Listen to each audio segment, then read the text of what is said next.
Dear students, BA द्वितीय वर्ष प्रथम पेपर संसाधन भूगोल के अंतर्गत हम विश्व की प्रमुख व्यापारिक फसलों के बारे में अध्ययन कर रहे थे, जिसमें आज हम बात करेंगे जूट के बारे में। जूट एक प्रमुख व्यापारिक फसल है और ये जो जूट होता है वो हमें पौधे के तने पर जो छाल होती है उस छाल को छीलने के बाद उसके नीचे से प्राप्त होता है। यह सभी देशों में सबसे सस्ता होता है और खपत की दृष्टि से कपास के बाद इसका दूसरा स्थान है। विद्वान ऐसा मानते हैं कि सबसे पहले जो जूट था उसका उत्पादन भारत से ही प्रारंभ हुआ है और उसके बाद में अन्य स्थानों पर यह पौधा गया है। यहाँ 16वीं और 17वीं शताब्दी में बोरे आदि बनाने में इसका प्रयोग किया जाता था। वर्तमान में भी बोरे बनाए जाते हैं, पर प्रारंभ से ही बोरे बनाने में इसका यूज होता है। सबसे पहले बात करते हैं भौगोलिक दशाओं के बारे में, जिसमें आती है जलवायु। जलवायु जो इसके लिए आवश्यक है वो मानसूनी जलवायु आवश्यक है। मानसूनी जलवायु की पैदावार है ये, और इसके लिए उष्ण आर्द्र जलवायु उपयुक्त होती है। तापमान, इसके लिए उच्च एवं नियमित ताप की आवश्यकता होती है। इसके लिए 27 डिग्री से 37 डिग्री सेल्सियस तापमान उपयुक्त रहता है। स्वच्छ प्रकाशयुक्त मौसम में पौधे की वृद्धि अच्छी होती है, इसलिए बिल्कुल साफ मौसम इसके लिए बहुत ही ज़रूरी है। इसके बाद आती है वर्षा। वर्षा, इसके लिए वार्षिक वर्षा की बात करें तो 125 सेंटीमीटर तक अच्छी रहती है। यद्यपि यह 75 सेंटीमीटर से 100 सेंटीमीटर वाले भागों में सिंचाई के सहारे भी पैदा किया जा सकता है, लेकिन मेनली जिन क्षेत्रों में ज़्यादा वर्षा होती है उन क्षेत्रों में ही इसका उत्पादन अधिक होता है। इसके लिए अधिक आर्द्रता की आवश्यकता होती है, तो इसीलिए जहाँ वर्षा ज़्यादा होगी, जहाँ पर वर्षा ज़्यादा है साथ ही तापमान भी अच्छा रहता है, उन क्षेत्रों में जूट का उत्पादन किया जाता है। अगली जो भौगोलिक दशा है वो है मिट्टी।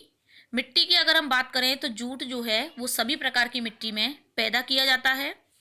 यह चिकनी मिट्टी, बलुई, दोमट, अम्ल तथा क्षार युक्त मिट्टियों में पैदा होता है।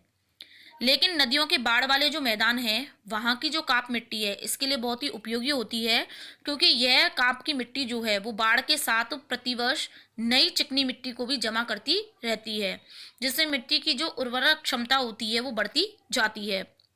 तो इसीलिए इसके लिए जो मैदानी क्षेत्रों में काप मिट्टी है जिसमें काली मिट्टी का भी संयोजन मिलता है वो प्रमुख रूप से देखने को मिलती है। इसके बाद हम बात करते हैं उच्चावच के बारे में। उच्चावच को अगर हम देखें कि जूट का जो पौधा होता है वो अपेक्षाकृत ऊंचे खेतों में बोया जाता है। मतलब खेत जो होते हैं वो इसके ऊंचे होते हैं, ऊंचे ऊंचे स्थानों पर होते हैं, वहाँ पे ये बोया जाता है, क्योंकि खेतों में जल जमा हो जाने से पौधों की जो उचित वृद्धि होती है वो नहीं हो पाती। इसीलिए ऐसे क्षेत्रों में मेनली इसको बोया जाता है जहाँ पर पौधों की जड़ों में जो है वो जल जमा हुआ ना रहे। श्रमिक, श्रमिक के अंतर्गत अगर हम बात करें कि जूट के पौधे के लिए खेत तैयार करने, पौधे लगाने, निराई गुड़ाई करने, काटने, पौधों को सड़ाने, धोने और छांटने, पौधों से रेशा प्राप्त करने के लिए सस्ते और कुशल श्रमिकों की आवश्यकता रहती है। मतलब इन सभी कार्यों में जो है वो मानवीय श्रम अधिक चाहिए होता है। इसी कारण से जो है वो ये जो पौधे हैं वो मेनली मतलब तैयार करने के लिए और इसकी जो फसल है उसके उत्पादन में सस्ते और कुशल श्रमिक की ज़रूरत पड़ती है। अब हम बात करते हैं जूट के उपयोग के बारे में।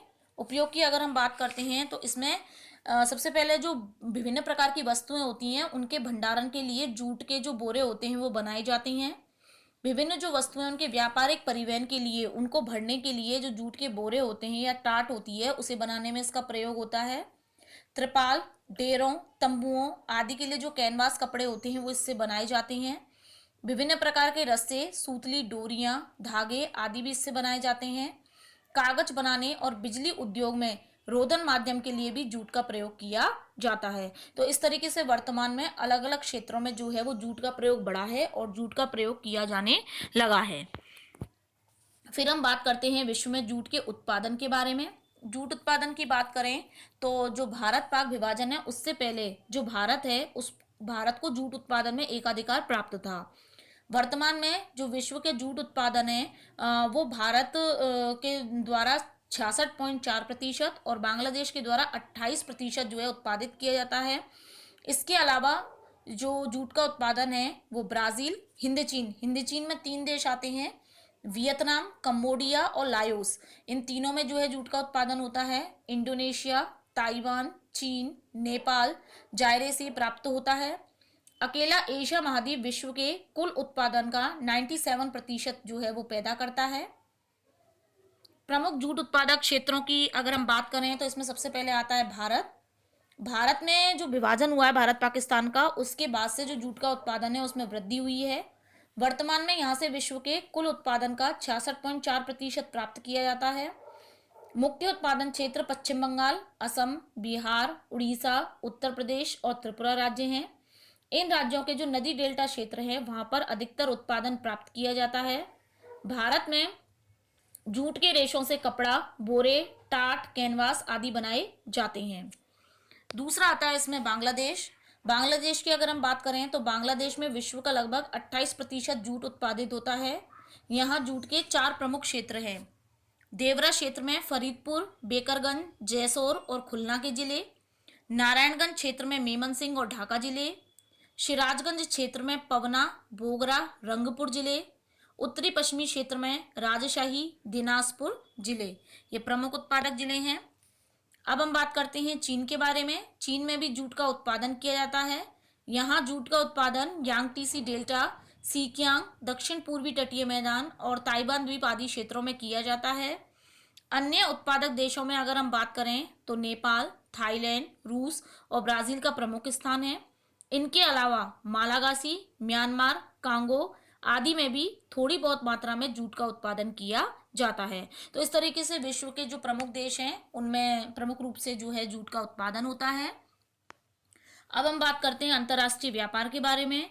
तो जो जूट का कुल उत्पादन होता है विश्व में, उसमें से लगभग 15% भाग का अंतर्राष्ट्रीय व्यापार होता है। परंतु वर्तमान में जूट का व्यापार का अब इतना महत्व नहीं है। जूट जो है वो एक एशियाई फसल है और इसका अधिकांश निर्यात जो होता है वो एशिया महाद्वीप से ही किया जाता है।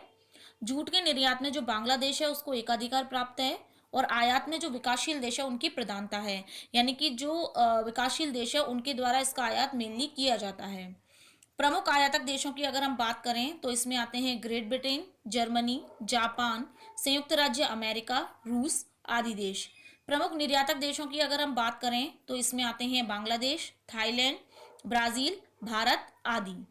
एशिया के कुल 96% जूट का जो है वो निर्यात किया जाता है और 4% जो है वो अन्य क्षेत्र निर्यात करते हैं। मतलब कुल जो विश्व में इसका निर्यात हो रहा है उसमें से 96% तो एशिया महाद्वीप करता है और उसके बाद में शेष जो 4% है वो अन्य जो महाद्वीपीय क्षेत्र है उनके द्वारा किया जाता है। आयात में विकसित देशों का हिस्सा 20.6% तथा विकासशील देशों का 79.1% है। यानी विकसित देशों के द्वारा ये कम और विकासशील देशों के द्वारा जो है वो ज़्यादा आयात किया जाता है। तो इस तरीके से हमने जूट के बारे में बात करी। कौन कौन सी भौगोलिक दशाएं, किस तरह का एनवायरनमेंट इसके लिए ज़रूरी है, उसके बारे में मैंने आपको बताया।